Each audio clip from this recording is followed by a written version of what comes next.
dear students, my name is Shweta Saxena. The topic I am covering today is mechanism of hormone action, जो कि हम पढ़ते हैं chemical coordination and integration chapter में.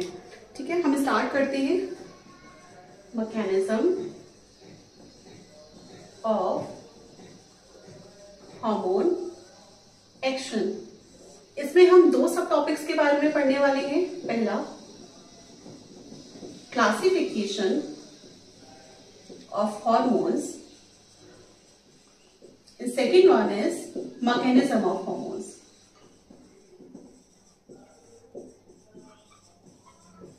अब hormones क्या होते हैं? हार्मोन्स प्राइमरी मैसेंजर्स होते हैं जो अपने टारगेट ऑर्गन के पास मैसेज डिलीवर करते हैं और टारगेट ऑर्गन से फिजियोलॉजिकल फंक्शंस को परफॉर्म कराते हैं. अगर बात करें हार्मोन्स की तो हार्मोन्स दो तरीके के होते हैं. Hormones are of two types based on their chemical nature. पहला टाइप है लिपिड soluble hormones और second one is lipid insoluble hormones.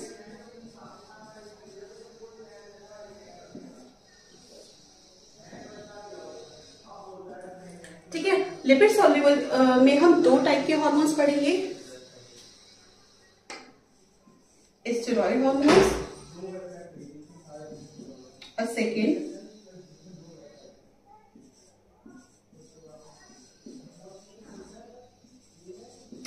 Iodothyronine.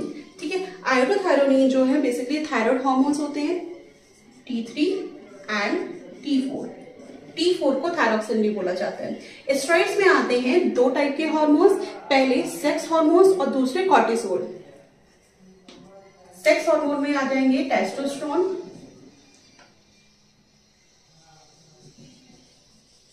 Progesterone,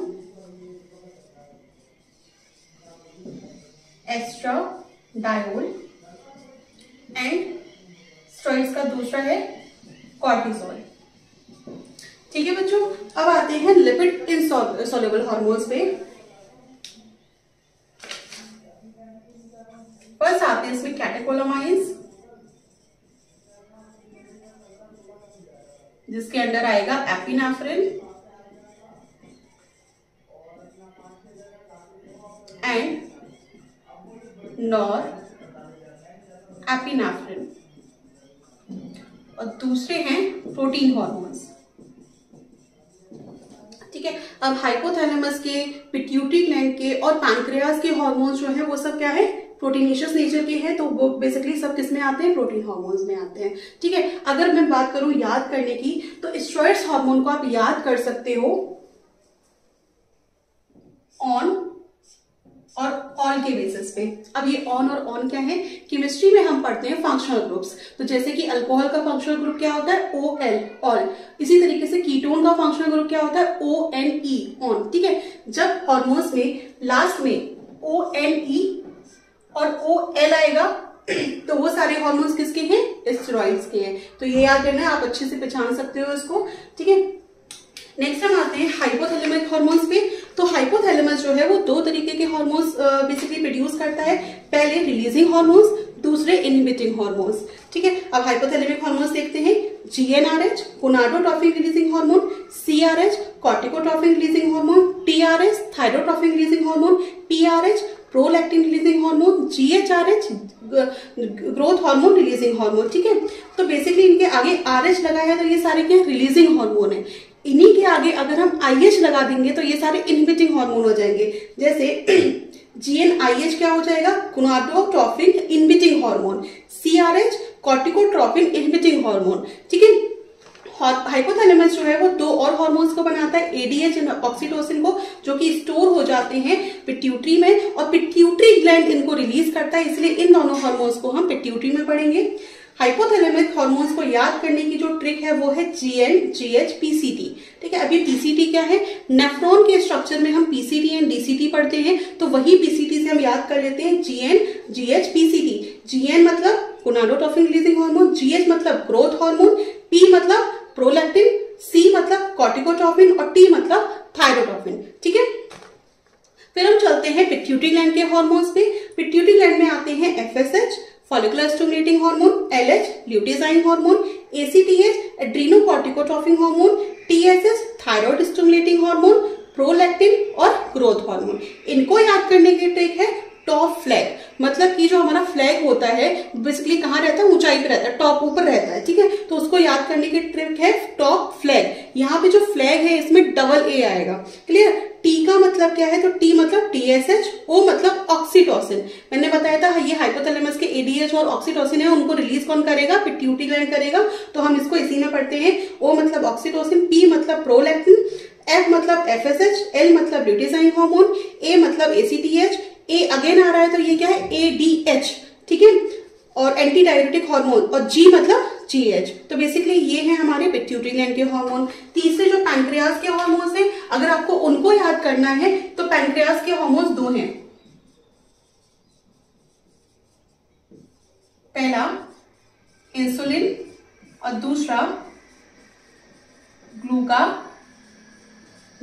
तो जहां पे इन और ऑन आएगा तो वो सारे क्या है, पैंक्रियाटिक हार्मोन्स हैं, ठीक है। इस तरीके से आप इनको याद कर सकते हो। तो फिर से एक बार देखते हैं हमने अभी क्लासिफिकेशन ऑफ हार्मोन्स पढ़ा है। लिपिड सॉल्युबल हार्मोन्स दो तरीके के होते हैं, स्टेरॉइड्स और आयोडोथायरोनिन। स्टेरॉइड्स में हम सेक्स हार्मोन्स और कॉर्टिसोल पढ़ते हैं। याद करने की ट्रिक क्या है, पीछे जिनके ऑन आएगा और ऑल आएगा वो सारे स्टेरॉइड हार्मोन्स होते हैं। आयोडोथायरोनिन जो हमारा थायराइड ग्लैंड है उसके हार्मोन्स होते हैं T3 एंड T4। फिर लिपिड इंसॉल्युबल में कैटेकोलोमाइंस आते हैं, एपिनेफ्रिन और नॉरएपिनेफ्रिन। प्रोटीन में आते हैं हमारे पैंक्रियाटिक हार्मोन्स, पिट्यूटरी ग्लैंड के हार्मोन्स और हाइपोथैलेमस के हार्मोन्स। क्लियर बच्चों। नेक्स्ट हम स्टार्ट करते हैं मैकेनिज्म ऑफ हार्मोन एक्शन। तो बच्चों पहले स्टार्ट करते हैं लिपिड सॉल्युबल हार्मोन से।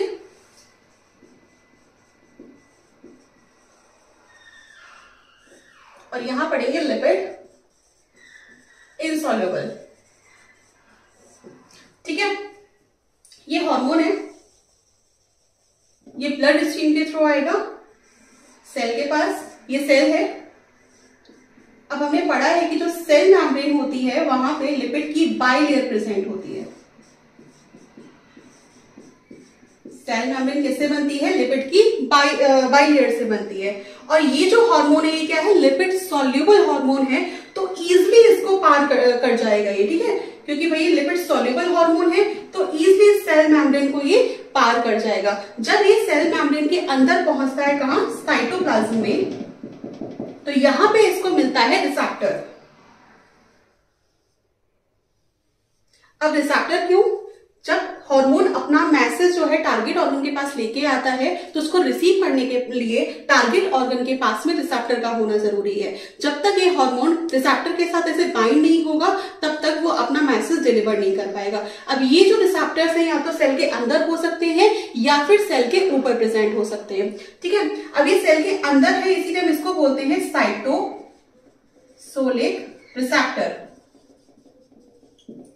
ये रिसेप्टर जो है बेसिकली हार्मोन से बाइंड हो जाता है और एक कॉम्प्लेक्स बनता है, हार्मोन रिसेप्टर कॉम्प्लेक्स। और ये कॉम्प्लेक्स एंट्री कर जाता है न्यूक्लियस के अंदर,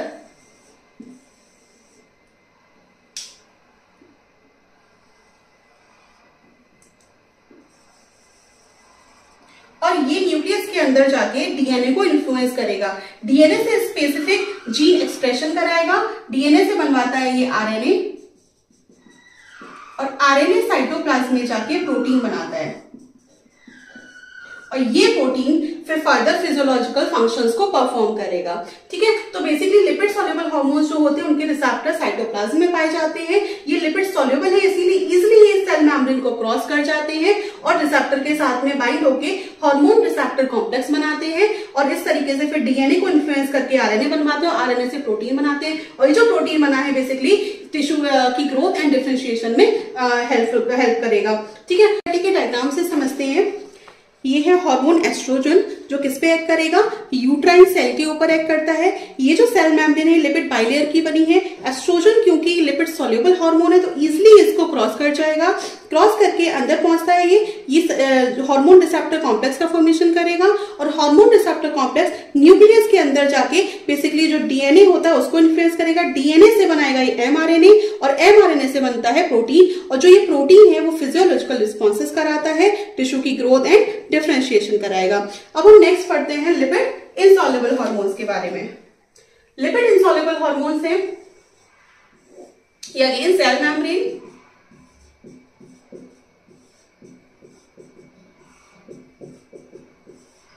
cell membrane lipid bilayer present है यहाँ पे। तो बेसिकली ये लिपिड इनसॉल्युबल हार्मोन्स है तो इसको इजीली क्रॉस नहीं कर पाएंगे, तो इसीलिए इन सेल मेम्ब्रेन के ऊपर प्रेजेंट होते हैं रिसेप्टर, इनको बोलते हैं membrane bound receptor.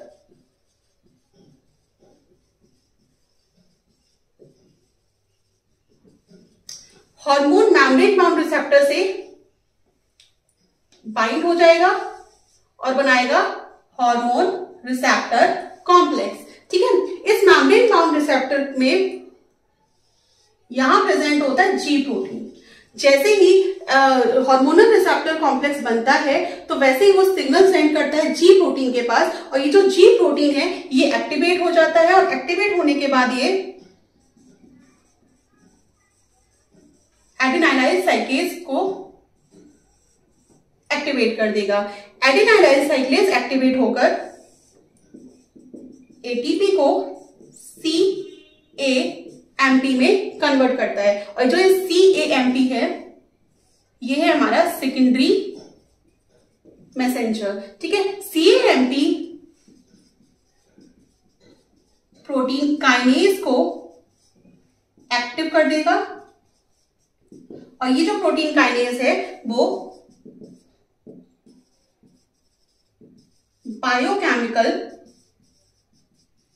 Responses produce कराएगा।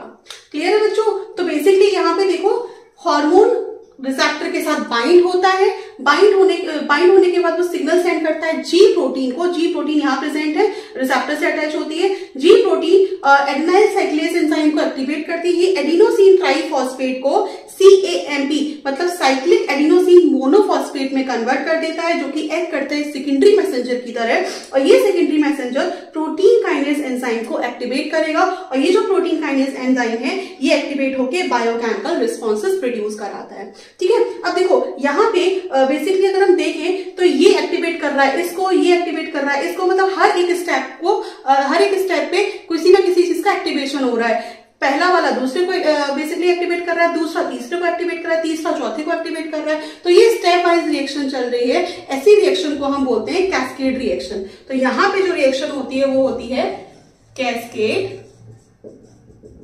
रिएक्शन। और दूसरी बात यहाँ पे देखो, जब सेकेंडरी मैसेंजर बन जाता है तो ये प्रोसेस थोड़ी फास्ट हो जाती है। तो हार्मोन एक्शन यहाँ कैसा होता है? फास्ट होता है, पर शॉर्ट टर्म होता है, शॉर्ट टर्म के लिए रहेगा। बेसिकली जो रिस्पॉन्स रहता है वो शॉर्ट टर्म के लिए रहता है। अगर हम बात करें लिपिड सॉल्युबल हार्मोन्स की, तो यहाँ पे जो बेसिकली मैकेनिज्म है, देखो ये हार्मोन आया, सबसे पहले हार्मोन रिसेप्टर कॉम्प्लेक्स बनाएगा, फिर ये डीएनए को इन्फ्लुएंस करके आरएनए बनाएगा, और आरएनए से प्रोटीन बनाएगा। तो प्रोटीन सिंथेसिस में टाइम लग जाता है, तो इसीलिए ये जो एक्शन होता है थोड़ा स्लो होता है, लेकिन लॉन्ग लास्टिंग इफेक्ट देके जाता है।